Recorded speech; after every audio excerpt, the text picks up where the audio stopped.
It's the Thanksgiving episode of Optimal Living Daily, episode 349. Here's what people get wrong about gratitude by Kristin Wong of the wildwong.com, and I'm Justin Malik. Happy Thanksgiving if you're celebrating, and welcome back to Optimal Living Daily, where I read to you every single day of the year, including holidays, and I read to you from the best blogs and sometimes books that I can find covering personal development, minimalism, productivity, and more. And today's post is brand new from Kristin Wong. She just posted this a day or two ago, just in time for Thanksgiving. But before we get into it, there are some great bonuses for you if you listen through to the end of the episode. It's not about my mailing list. I'm going to tell you two special links where you can get some cool stuff for free. One goes along really well with today's post, and the other is a long excerpt, about 45 minutes worth, from the brand new audiobook I did for the minimalists. The book is Minimalism, Live a Meaningful Life. You can hear that for free. Just listen through to the end of the episode and I'll tell you how. And a couple more things. This is the first Thanksgiving where I've had this podcast, and now seems like an appropriate time to thank our authors again, all of them who are letting me read their blog post to you. They didn't have to say yes, but they did, and it's amazing. And equally important, thank you for listening to the show. Really, I probably would still do this for a very long time if a lot fewer of you were listening, but the support and nice comments, the reviews and signing up for my mailing list, all of that stuff, even contributing to the show, which many of you did, all that stuff really pushes me to keep going and to not miss a day, because it shows me that you care and that you're benefiting from this crazy idea of a podcast. So thank you so much for optimizing your life along with me. And my gift today is just sharing those two gifts that I have at the end of the episode. And now if you want to give a gift to this show, you could always contribute financially. But all three of the Optimal podcasts are asking for something else. We're asking for the same thing, which is to subscribe someone else to the show. Maybe a friend or family member who has never heard podcasts but likes some of these authors, or someone who loves podcasts but doesn't know about these authors. Maybe a stranger, a coworker, even in a Facebook group, although that's a little harder to actually show them how to subscribe and listen. But if everyone listening subscribed just one other person to the podcast, it would be huge and an amazing show of support.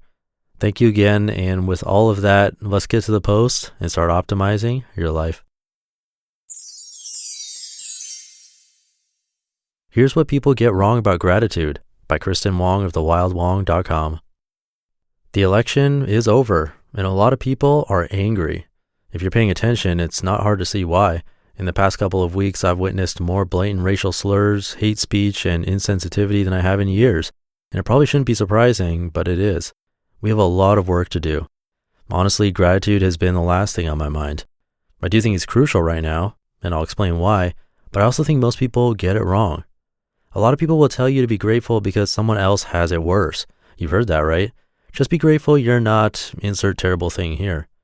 Years ago, I wrote about the gender pay gap, for example, and a reader suggested I stop complaining and just be grateful I haven't experienced the level of sexual harassment she's experienced.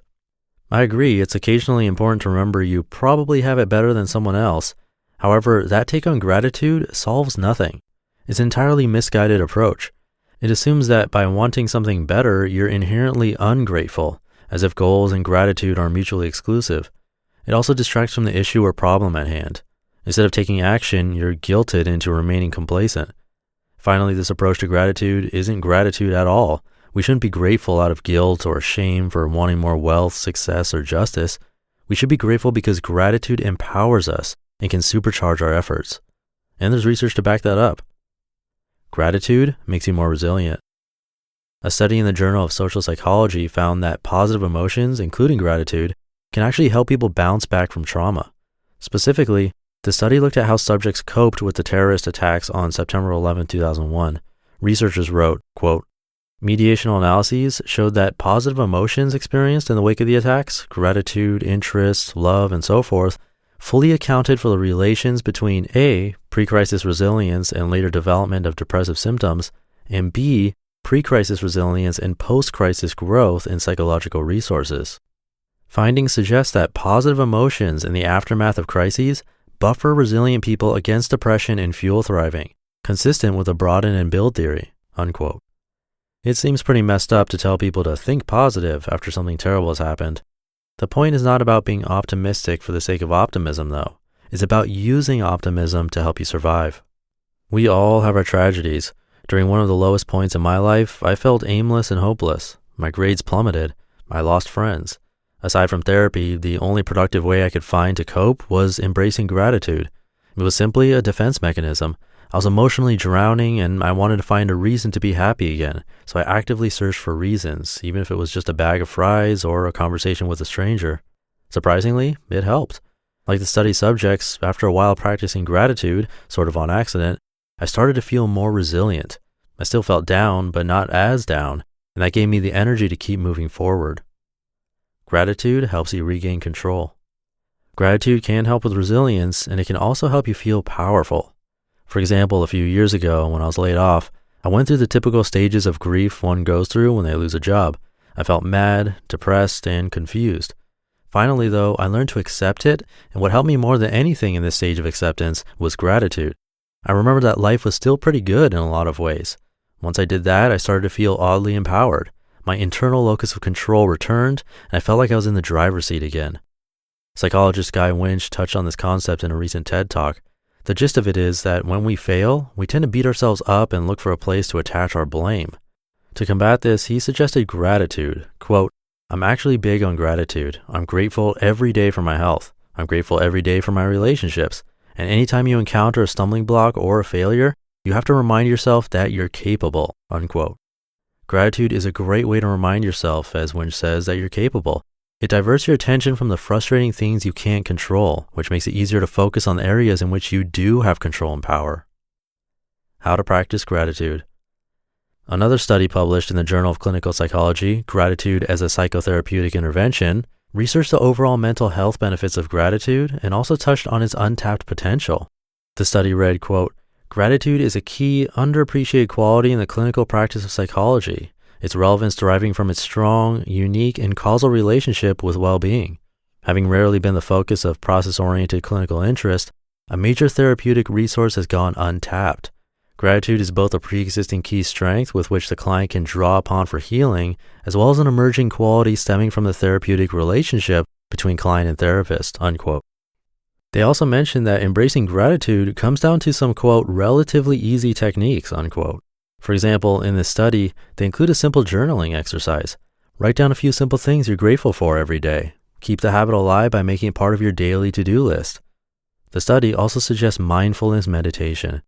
Quote, "One of the first steps in gratitude practice is attention. Attention is noticing and becoming aware of blessings that we normally take for granted. Focusing techniques that enhance attentiveness, such as mindfulness meditation, will be effective in increasing one's appreciation for the simple blessings of life and in banishing incompatible thoughts from consciousness." Unquote. A lot of people might think mindfulness is silly, new age mind fluff. I think it's actually the opposite. It's one thing to say, "I'm going to be more grateful," and another to actively embrace gratitude so that's useful and not just a moral platitude. Mindfulness helps you do that. Morale is at an all-time low for a lot of people, and when you're dealing with any setback, it's important to process the anger and grief. For the sake of progress, though, I also think gratitude is a crucial part of the equation, not because of some moral obligation to remember that others have it worse, but because we need the energy to keep going. You just listened to the post titled, "Here's What People Get Wrong About Gratitude" by Kristin Wong of the wildwong.com. I love how she backs up what she's saying with studies from scientific journals. That's always appreciated. And I actually commented this on her post, but I'll read it to you. I said, "There are actually loving kindness meditation practices called metta that go along with gratitude really well." And a great quote from this post mentioned that meditation will be effective in increasing one's appreciation for the simple blessings of life and in banishing incompatible thoughts from consciousness. After meditating for 30 or more minutes a day for over a year, I totally found this to be true. And she's right, when people think it's new age mind fluff or think that there's some sort of higher purpose to meditation, of eventually never having thoughts or something like that, which is impossible by the way, they're missing this point. Meditation is just a really simple practice that allows you to become better and better at being in full control of your thoughts and attention, which is helpful in all areas of life, even when you're dreaming. Because that's how you can have lucid dreams where you realize you're dreaming and take control of them. I just had one last week, and the first thing I decided to do in my dream was to fly, because why not? By the way, I have an episode where I read my own post about lucid dreaming. I think that's episode 50 if you want to check it out. And I promised a couple of free goodies since you stayed until the end. The first goes perfectly with this post. She mentioned that gratitude journals are a fast and easy way to build a habit.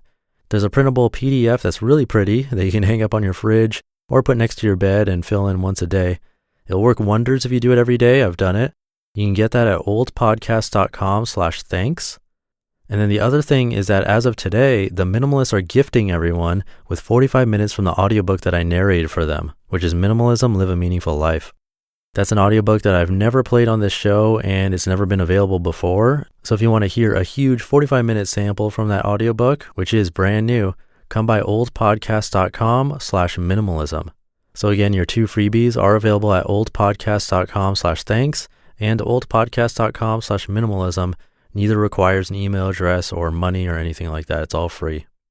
And I'll leave it at that. Happy Thanksgiving if you're celebrating. Thank you again so much for being a regular listener and sharing the show with someone. And I'll see you in tomorrow's show for Black Friday, where hopefully you won't be shopping and your optimal life awaits. Hey, this is Dan from the Optimal Finance Daily podcast, which is a lot like this show, except more focused on personal finance. Justin handpicks the best posts he can find from blogs and authors like Ramit Sethi, Mr. Money Mustache, and more, and I read them to you 5 days a week. So if you enjoy this podcast, come on over and subscribe to Optimal Finance Daily too. And together, we'll optimize your financial life.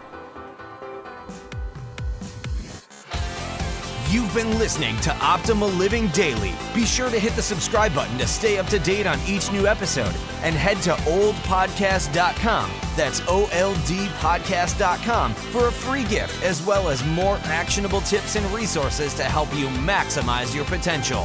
Thanks for joining us, and remember, your optimal life awaits.